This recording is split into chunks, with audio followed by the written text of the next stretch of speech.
गोविंद बोलो हरि गोपाल बोलो, गोविंद बोलो हरि गोपाल बोलो, राधा रमण हरि गोपाल बोलो, गोविंद बोलो हरि गोपाल बोलो, गोविंद बोलो हरि गोपाल बोलो, राधा रमण हरि गोपाल बोलो।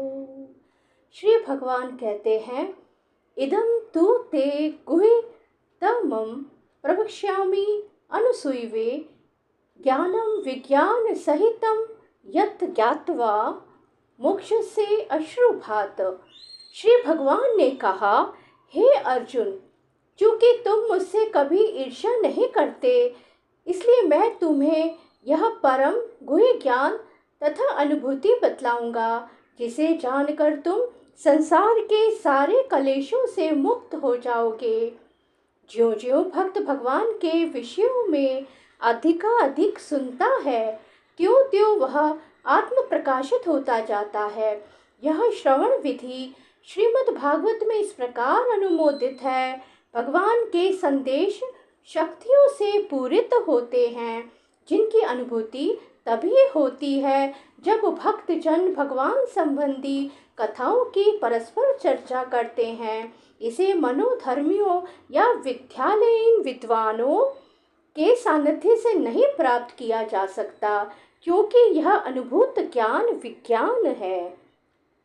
भक्तगण परमेश्वर की सेवा में निरंतर लगे रहते हैं। भगवान उस जीव विशेष की मानसिकता तथा निष्ठा से अवगत रहते हैं जो कृष्ण भावना भावित होता है, और उसे ही वे भक्तों के सानिध्य में कृष्ण विद्या को समझने की बुद्धि प्रदान करते हैं। कृष्ण की चर्चा अत्यंत शक्तिशाली है, और यदि सौभाग्यवश किसी को ऐसी संगति प्राप्त हो जाए और वह इस ज्ञान को आत्मसात करे, तो वह आत्म साक्षात्कार की दिशा में अवश्य प्रगति करेगा। कृष्ण अर्जुन को अपनी अलौकिक सेवा में उच्च से उच्चतर स्तर तक उत्साहित करने के उद्देश्य से इस 9वें अध्याय में उसे परम गुह्य बातें बताते हैं, जिन्हें इसके पूर्व उन्होंने अन्य किसी से प्रकट नहीं किया था।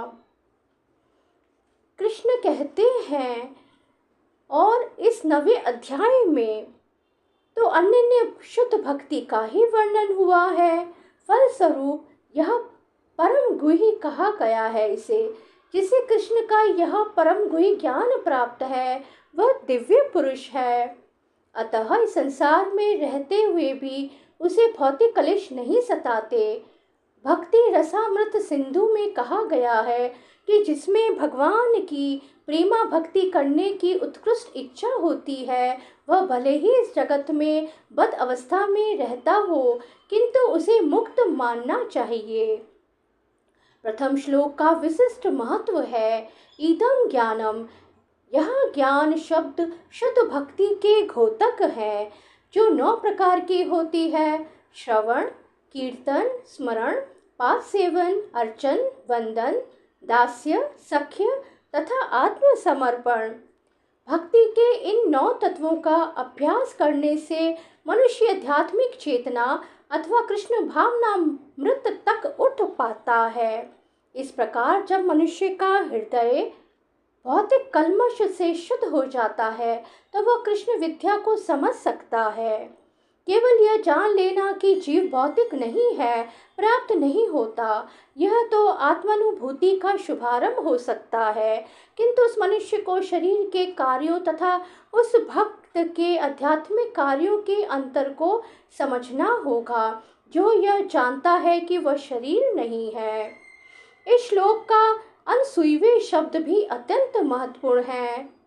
सामान्यतः बड़े से बड़े विद्वान भाष्यकार भी भगवान कृष्ण से ईर्ष्या करते हैं। यहाँ तक कि भविष्यत विद्वान भी भगवत गीता के विषय में अशुद्ध व्याख्या करते हैं।